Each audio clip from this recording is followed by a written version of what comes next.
Welcome. So good to be with you on this Wednesday as we get together for a little midweek Bible study and devotional time. So glad you've taken some time out of your day, out of your week to join us to dive into God's word and hopefully be uplifted and encouraged and maybe even a little bit challenged by what he has to say to us.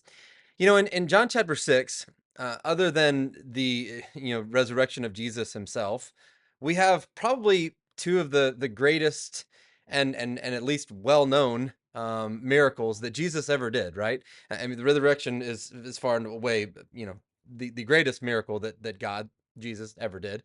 But again, in John chapter 6, we have two of the next ones, right? They're down, but they're probably the next two in line, right? Or at least the next two well known. First, Jesus feeds the 5,000 people with a young boy's lunch in the early part of John chapter 6. And then right after that, we read the amazing miracle and story of Jesus walking on the water out to his disciples right in the middle of a storm. So a lot of a lot of stuff packed into John chapter 6. Now, for that story in particular, though, that Jesus walking on the water, it's interesting that the Sea of Galilee was prone to violent storms just because of the geography and topography of how where it lays. Winds coming through the mountains and off the Mediterranean Sea created kind of this wind tunnel effect. I'm not a meteorologist, but that's the best that I can do of giving you some of that information. And so oftentimes the lake would get whipped up into quite a frenzy. And an early spring was a prime time for these storms, which is when this is happening. And this is exactly what's going on in this story. Now, some of the guys that are on the boat when Jesus walks out on the water, John included, who wrote this story in John chapter 6. Some of them were seasoned fishermen, right, on these waters. They'd been out on these waters, probably in a storm before in these waters. But this weather condition of strong wind and rough water, they knew was still a cause for concern. And if the experienced fishermen were alarmed, how do you think the land dwellers were doing, right? And then to top it all off, through the darkness of the night and the wind and the waves blowing, highlighted by the occasional streaks of lightning, they see someone coming towards them on the water. And as they wipe the rain from their eyes, they try to see through the wind and the waves breaking, right? Barely able to see. They kind of make out this figure. Now they don't realize it's Jesus just yet. And in fact, I can't remember if it's Matthew or Mark or both who tell this story as well. They both say, or one of them says, that they think they saw a ghost. So again, they don't recognize it as Jesus, but again, here's this figure walking across the water. Let me say that again.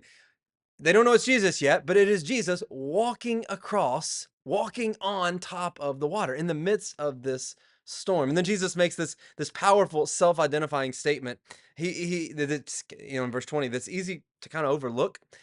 In our English translations, we may not make as much of it, but he said to them, "It is I, don't be afraid." Again, seems pretty straightforward in our English language, but what he literally said and what they heard most definitely was the words, "I am, don't fear."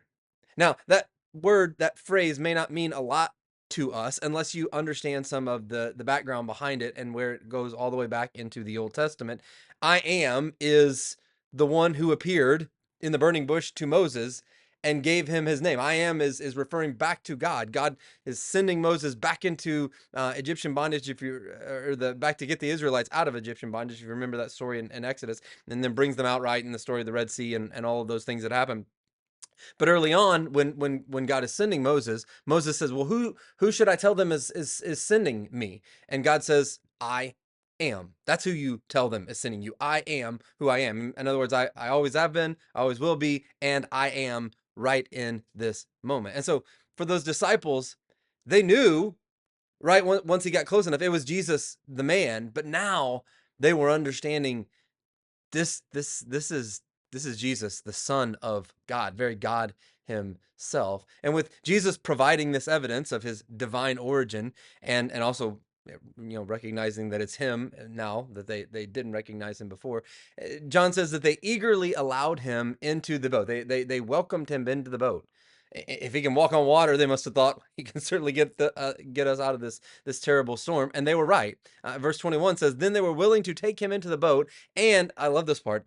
Immediately, the boat reached the shore where they were heading." And to be clear, John tells us earlier in verse 19 that the disciples had, at this point, before Jesus comes out to them, or by the time Jesus gets out to them, they had rowed about 3 or 4 miles out when he finally came walking out to them in the storm. And so they're in the middle of the lake when Jesus walks out to them and then gets on board with them. And yet, immediately, John says, they reached the shore where they were heading. Once again, the Lord brought his people, just as he did in the Old Testament story of the Red Sea and bringing them out of Egyptian bondage and across the Red Sea.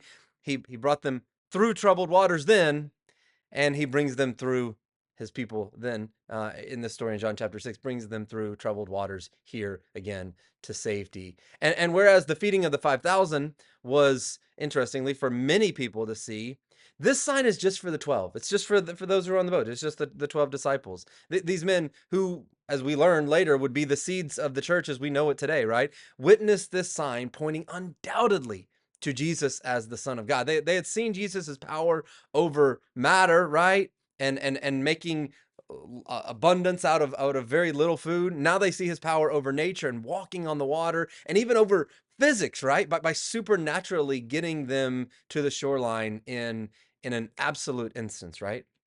Truly is just an amazing miracle from start to finish. And I was thinking about this story this week. Our lives can feel like it's an amazing story, but I think about my place in kind of putting myself in the disciples' shoes, right? And I think our lives can sometimes feel like those disciples in that moment, right? Stretched, beaten, tossed back and forth by the storm. And I think it's sometimes ironic, right? They've just witnessed the miracle of Jesus feeding the 5,000. They've walked with Jesus up until this point, and yet they still are fearful, and they still have struggles with doubt, right? And I think that's true for us sometimes too. Sometimes we as Christians harbor far more doubts and fear than what we should. We know the newness of life that is found in Jesus. We know the deliverance that he gives and has given to us, right? We know how he works, and he's working all things for our good and for his glory. But then the storm hits, and the turmoil of the moment depresses, right, and suppresses those truths in our hearts and in our minds. And the storm is raging, and now somehow we've got to figure a way through it, and all we can see is what we can't see, and the storm itself, and like as Peter, right, in another version of the story, gets out and walks, but he sinks, right, when he sees the storm around him. And I think that's how we can often be sometimes. But then, at least for this story in John chapter 6, Jesus shows up, right? Right in the middle of the storm. And he says, "It's me, the Lord. Don't be afraid." And when we let him in, he gets us, the beautiful part, he gets us where he wants us to go. Now, to be clear, that doesn't mean that it's all a life of ease and free of difficulties. No, it is not. And Jesus doesn't calm the storm, right, until they welcome into the boat. They're still in the middle of it, even when he's there. But what it is the promise to be with us and to get us through the darkness and through the storm. And listen, again, sometimes Jesus does calm the storm, but more often than not, he calms us. He brings peace to our hearts, not necessarily in our lives and what's going on around us. But the question that we're always left with, at least when we approach this story in particular, the question is, have you let him into the boat of your life today? Because it's him and only him that can truly bring salvation and peace.